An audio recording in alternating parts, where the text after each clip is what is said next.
Namaskar and welcome to Sattology show on Sattology. Today we are in Tampa. Hello viewers, we are in Tampa, Florida, Clearwater Beach. You see the hotel there and beautiful sunset which we are seeing, and let's start and discuss some topic. So Vadi shuru kijiye. So, Iran is in news in America a lot.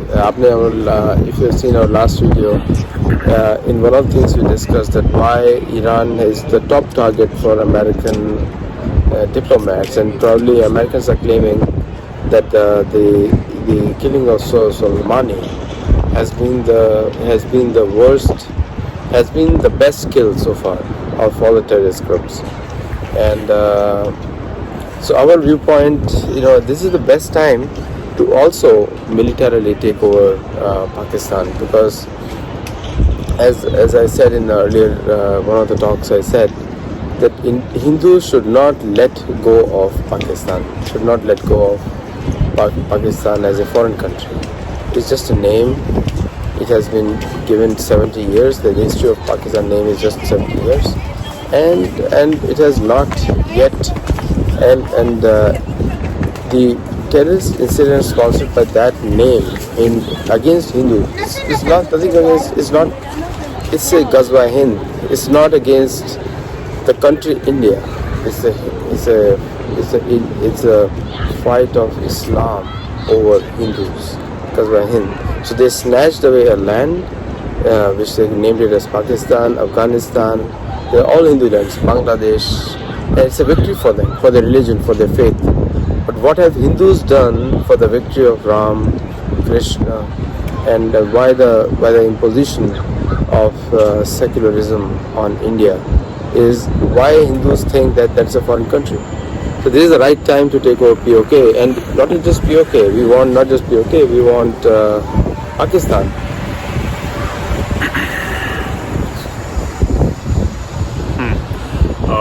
Right, so a lot of things, friends, viewers. The killing of the Iranian highest security head in Iraq, and impact on India, and then Iran ने अपने the famous mosque के ऊपर red flag लगाया, just like they had in Karbala. Battle of Karbala, where they put a red flag. So उन्होंने red flag डाल दिया, meaning कि there is a war. That's how they declare a war.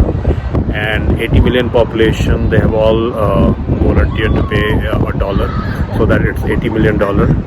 And then that $80 million is a inam whoever gets President Trump head. That's what a war rhetoric says.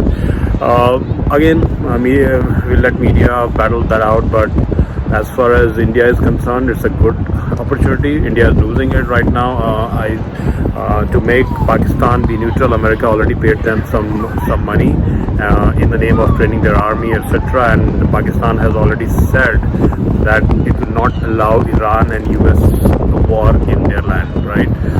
But POK, coming back to POK, now when world is occupied with Iran, world will also like to put pressure on India to make status quo. It's a high time India should stop going to the world, because when your economy is doing 5%, world is not thinking about oil price. They went and bombed whoever they wanted based on their need. So when Pakistan army strategically, militarily, economically is at the weakest point, and you have a prime minister with a strong will, why not India get into clearing POK?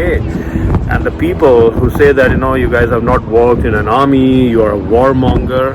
Well, let me tell you something. If your economy is not going up because of the global scenario where car sales production and car sales figure went down even in China and England, you just cannot pump your economy by cutting the tax rate, right? So economies cannot be pumped by just tax cuts and all. You need to have a different strategy, and war is one strategy, where I'm not telling that India go and sell only the military equipments. There is a real estate, there's an infrastructure work which will happen, and you have a vast pool of engineers sitting in India.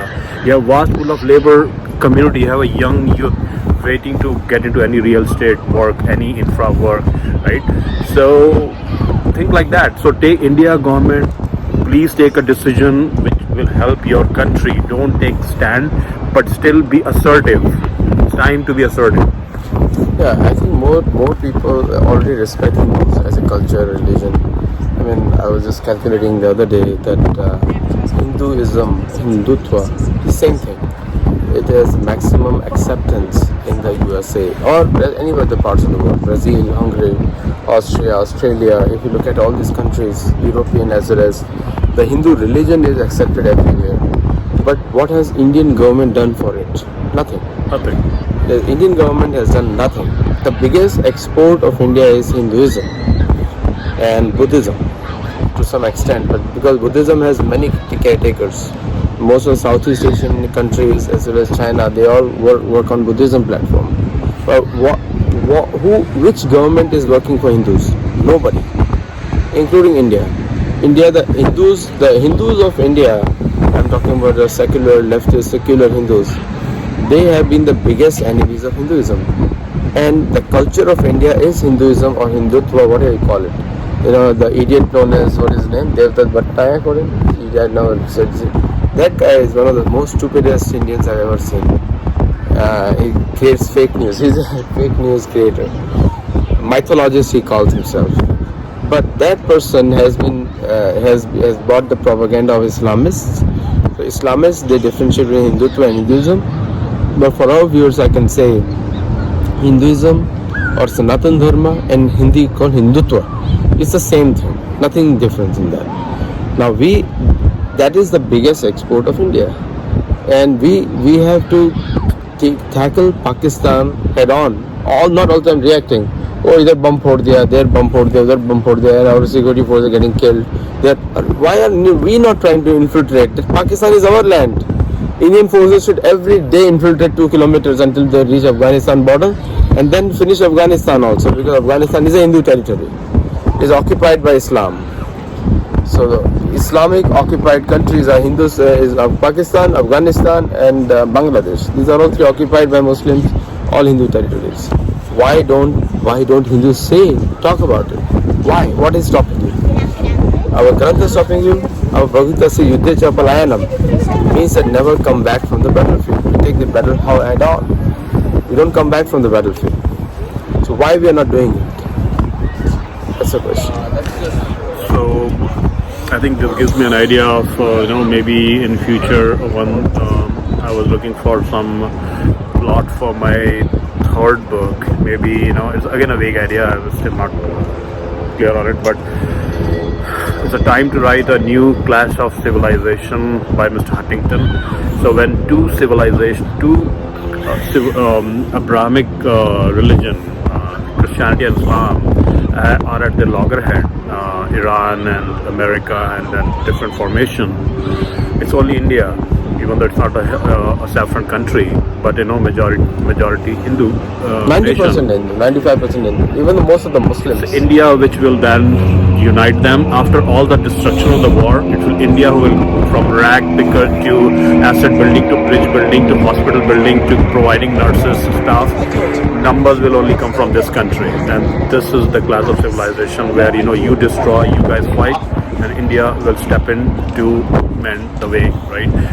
Usko jodegi, so we should rename the United Nations to in India Sanatan Nation, Sanatan organization, because that's what we intend to do, and that's what we are saying. Yeah, my third book is Hindu World After All. Awesome. See, we both got an idea now. So probably we'll have this. My first book was Sattology, the debunking mythology. The second one was The Making of a Statesman. And the third one is the Hindu World After All. Right.